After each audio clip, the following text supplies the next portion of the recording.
Artificial intelligence is already reshaping how we work, how we learn, and how decisions are made. While much of the action is centered in places like the Silicon Valley, its impact is being felt everywhere, including Sacramento. With AI being driven by a handful of large companies, how will communities and citizens have a voice? Joining us today is Jesse Delgado of the AI Collective. Jesse, welcome to Studio Sacramento. It's great to be here, Scott. So, Jesse, what exactly is the AI Collective? Yeah, so the AI Collective is the largest grassroots AI community meetup. And right now, currently, there's over 200,000 members in over 50 different countries, and they've already put on over 1,000 of events. And its purpose, you say it's grassroots. Yeah. Its purpose is what? What's the problem it's trying to solve? Yeah, so the purpose of the AI Collective is the human layer, adding perspectives and voices of humanity inside the conversations around artificial intelligence. And when you talk about this human layer, is this, I mean, artificial intelligence is such a big subject now, and it seems like it's everywhere. What exactly is this human layer's role in the whole discussion related to artificial intelligence? Yeah, that's a great question, Scott. And I think that's actually what really attracted me to the AI Collective. You know, there's other groups doing similar types of things, meetups in different locations.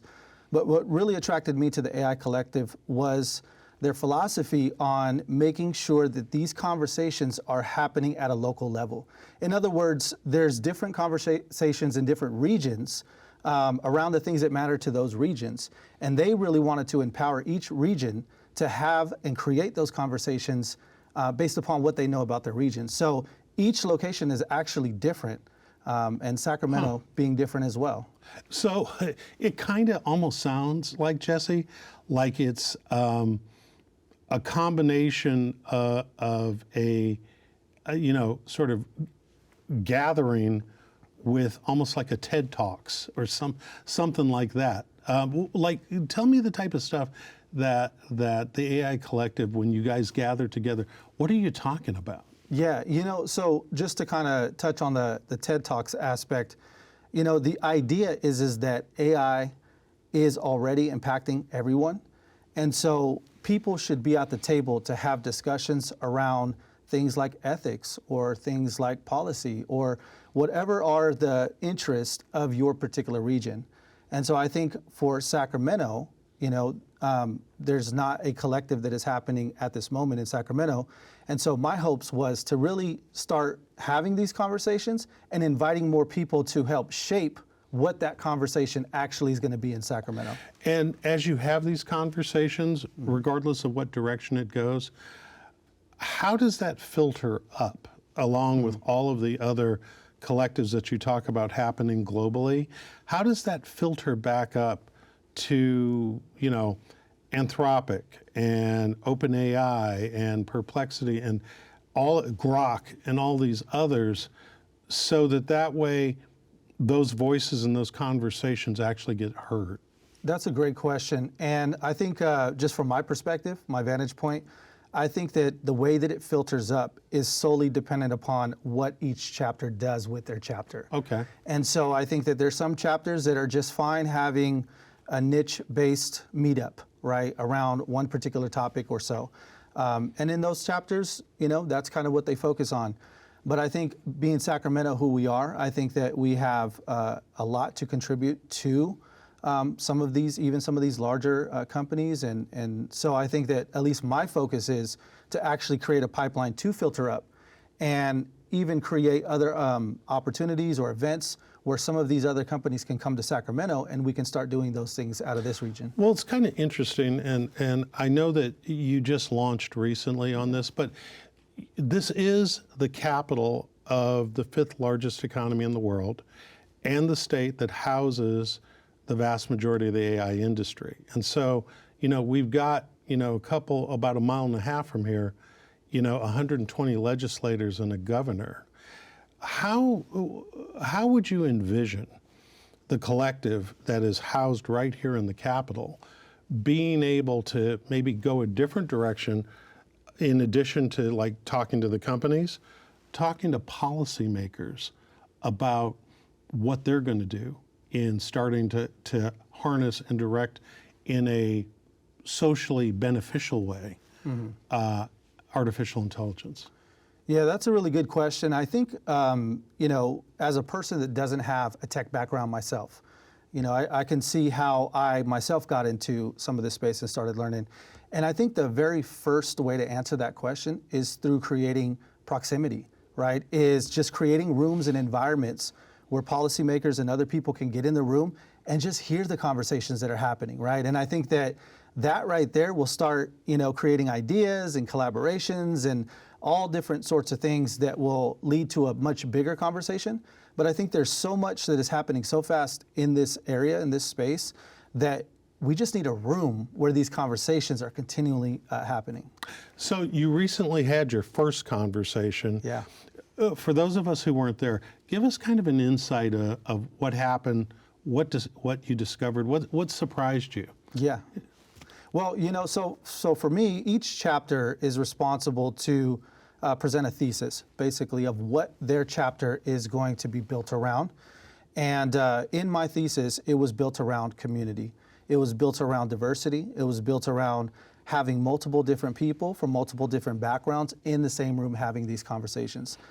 Being someone who was, raised in Sacramento, I think that one of our great strengths is our community and our collaboration. I think that when a bunch of us get in the same room together, we have a natural propensity to want to help uplift the voices in this region. And so, the first event, that's exactly what it was. I was really surprised to see so many people from so many different backgrounds.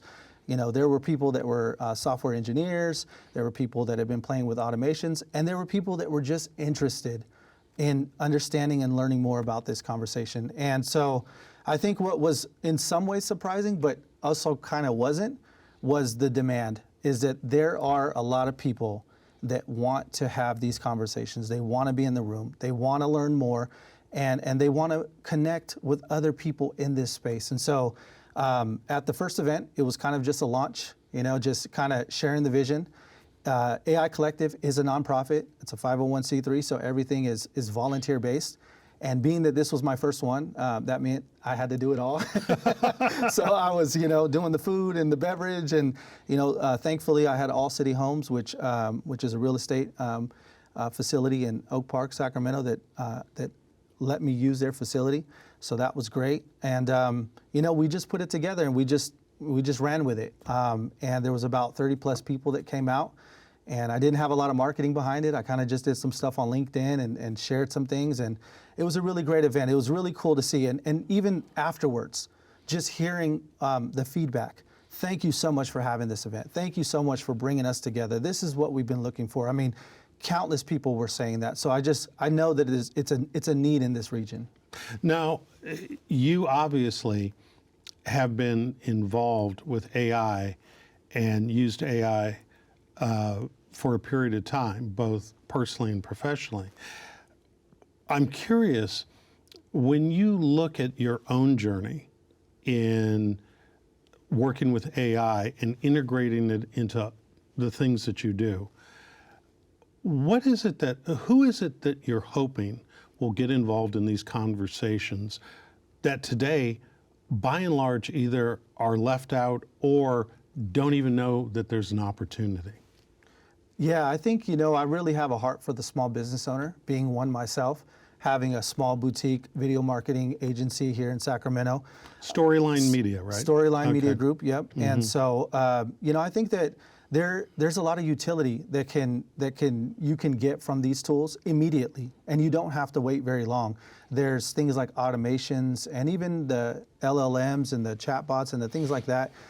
So I just think that there's a real immediate utility that some of these small business owners can get to help alleviate some of the pressure of managing and running and marketing your own business. So that's initially why I got into it, and I started using it to help me with taxes and administration tasks and things like that. And it helped out a lot. And so I think that there's a real advantage and utility for small businesses and those that that have ideas, the innovators, the dreamers, the people that want to create something new. Like this AI and this technology is giving us an opportunity to build and to do something that, just 5-10 years ago, we didn't have access to do. Well, so for the people who are watching this conversation right now and still have not touched AI, what's your message to them? What's your advice? Yeah, that's a great question. And I've actually recently just had a conversation about that with someone. And the answer that I gave them was, listen, I realize that a lot of people have some hesitancy towards some of these new tools and this technology.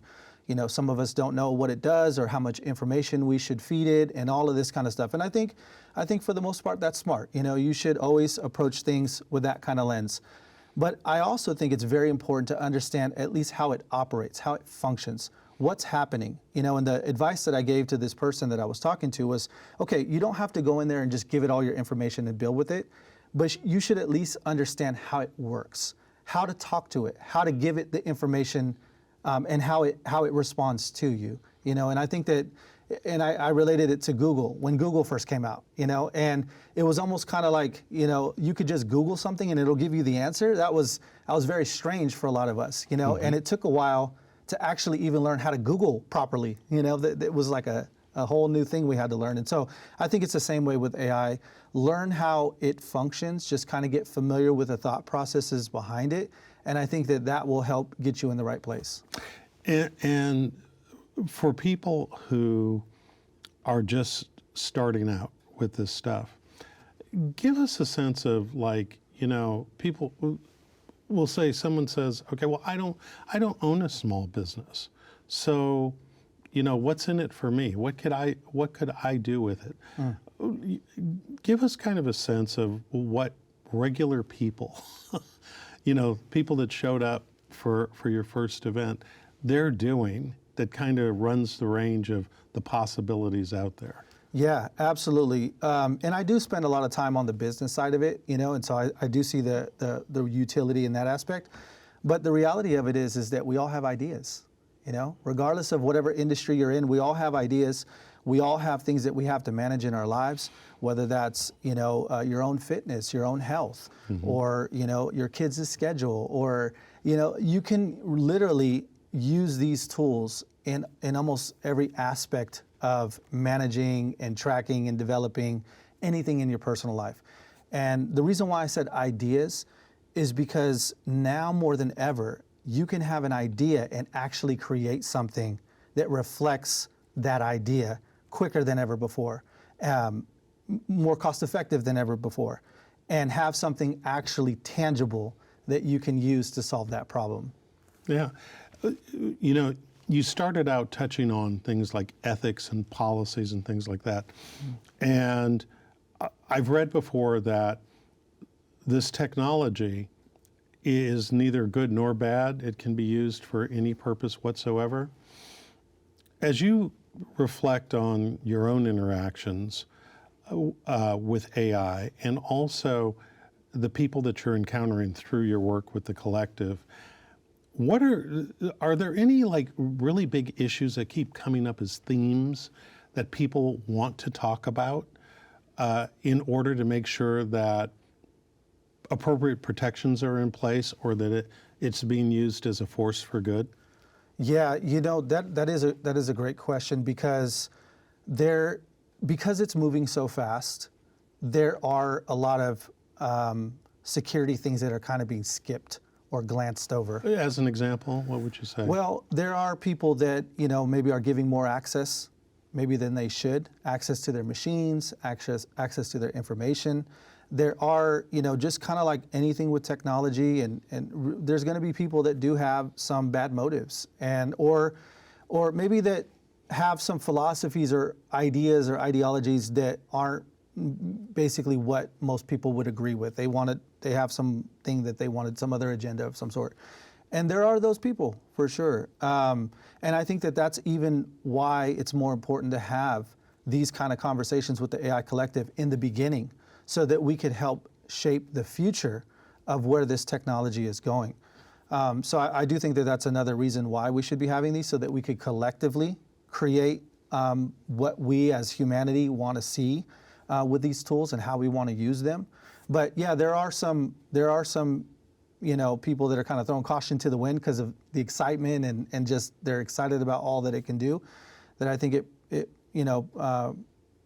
brings up some security issues and even some ethics issues on what actually is ethical with this technology. And mind you, some of this has advanced so quickly that we haven't even had a chance to really think on the ethics of it. In some of these cases, we've just started using it.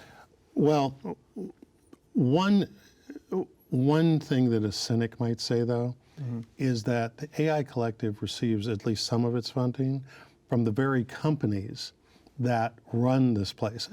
Some would call the companies in the leadership of AI like the 5 families of the Godfather movies, because you got Perplexity, Grok, Gemini, Anthropic, and OpenAI, right?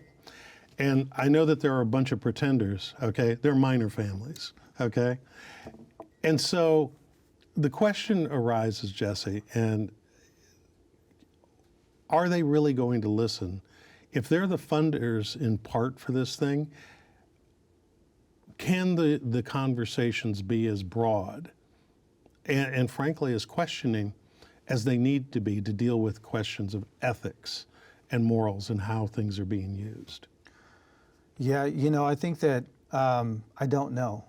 I don't know to that degree, but I do know the more people that are informed and the more people that are a part of the conversation, the better chance we'll have at actually creating a future world that we all agree ethically and responsibly. Because that's another thing too, is that there's a responsible side to this as well. There's an ethical side, but then there's also too a responsible side. What do you mean? There's ethics on just how we should ethically be using things, but even beyond that, there's a responsibility to use these tools, not just in an ethical way, but in a way that aligns with the mission, vision, values of your organization or the organizations you partner with. Or there's a responsibility to use these tools in a way that aligns with those values. So I think that, and those values, I think in some cases are different in different sectors or organizations and things like that. So I think that it is part of kind of a broader conversation, and I don't know if it'll necessarily affect the 5 families, as you call it, right? But I do know that it's better to have people more informed than less informed. So you've had your first meeting so far, which was a success. You've already got a second one on the boards. Tell us a little bit about that. Yeah, so the next event is going to be on the 15th of April. And this is actually going to be a partnership, which is really cool because the AI Collective, I can do events on my own, but I can also partner with other organizations in a similar space and do things with them as well. And so this next event is a partnership with AI for Good, which is basically geared towards nonprofits. It's AI for nonprofits and social good. So, and this is a huge part of just the work that I do, even in my own in Storyline Media Group. We do a lot of mission-driven organizations. So we believe in social impact. We believe in making the world a better place through good storytelling and impacting people and really helping people to feel and experience the stories that we create. So this is a perfect alignment for just me personally and what I want to do. And then also too for the nonprofits. So it's open to nonprofits. Everything is going through an app called Luma, which is kind of where all the AI, if you go to San Francisco or anywhere, those are kind of where all the AI events are hosted on, a LUMA app. You can look it up. And so it's going to be an event that is geared towards nonprofits and social good. Does it surprise you that the nonprofit sector would leap out first in terms of wanting to have an event like that? I mean, a lot of people really focus on AI being a for-profit private sector kind of activity, but to hear that nonprofits are expressing such a strong interest so early, it's surprising. Any theory behind that? I think that AI gives us a real unique advantage, specifically those that have, maybe traditionally been behind technology, right? Whereas nonprofits, I think, I'm not an expert in nonprofits, but I think for the most part, they're playing catch up in a lot of ways. And so I think that this kind of democratizes access to technology and this type of advancement.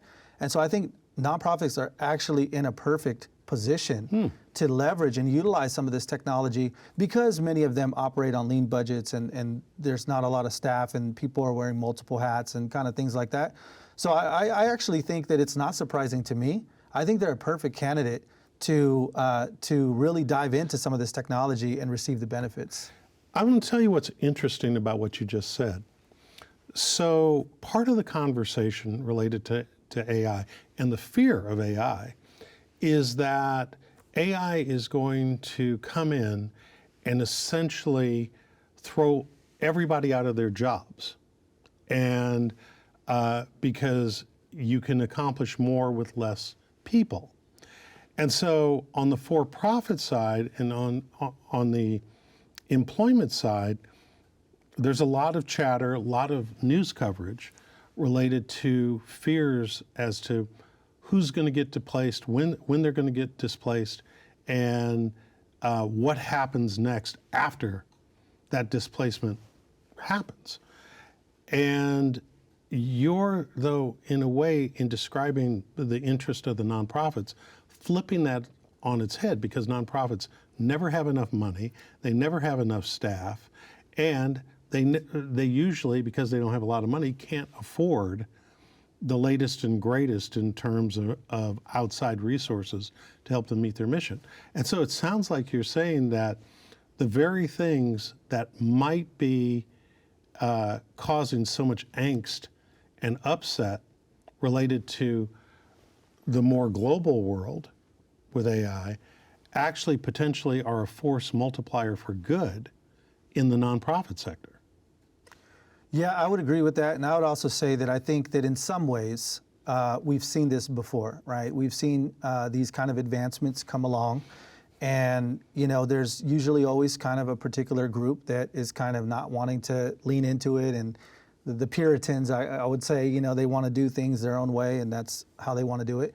But I think that in every iteration of these kind of advancements, it always creates an opportunity for those that want to be the first movers, right? Those that want to get involved, learn the technology, because you also got to consider it this way, Scott. This is going to be the dumbest AI that we have. Right now, this point in history, this is going to be the dumbest version of the AI. It's only going to advance. It's only going to get better. Even me personally, some of the things that I was doing a year and a half ago are completely useless because Claude Code, or another type of function does it for me now. I don't even have to do some of those things. So, the reality of it is that it is beneficial. And I think that those that are more flexible and that are willing to say, okay, well, I could see the benefits in this, and I have some flexibility because I can't hire somebody. So let me just try to figure this out. I think they're going to see some real big benefits from that. For you, personally, what's the coolest thing that you've been able to either build, solve, accomplish using AI? I'm just curious. Yeah, and that's hard to say because it keeps on changing so fast. Out of fun right now, what I'm building, and I just never would have. Now, mind you, Scott, I don't come from a coder, developer, software engineer background. I don't come from any of that. So all of this was completely new to me just a couple of years ago when I really started getting into it. And so right now, one of the projects that I'm building out is a booking app. So like a price line. It's like basically you can book hotels all around, the world. And it's just hotels right now because there's different functions for like flights and rental cars and things like that. But just the idea that I can create my own version of Priceline. That is amazing. Yeah, and one last thing with that. This is the one I haven't integrated it yet. I'm building out all the infrastructure for that. And then the next version of it is going to be basically monitoring and scraping real-time data for cheap flights out of your local city. So you'll be able to put in your local city, and it will constantly monitor these discounted flights that come up. Hey, you want to go to Boston? $100. It'll give you alerts if you just like flying around the country. All right. Watch out, United Airlines. Very quickly, how do people find AI Collective? Yeah, so you can go to SACAIcollective.com. You could also connect with me on LinkedIn. I'm very big on LinkedIn, Jesse Delgado, and all of the things are posted on there. And I would love to hear from you if you're interested. All right. Thank you. And look forward to your competitor to all the airlines. That's next. And that's our show. Thanks to our guests, and thanks to you for watching Studio Sacramento. I'm Scott Syphax. See you next time right here on KVIE.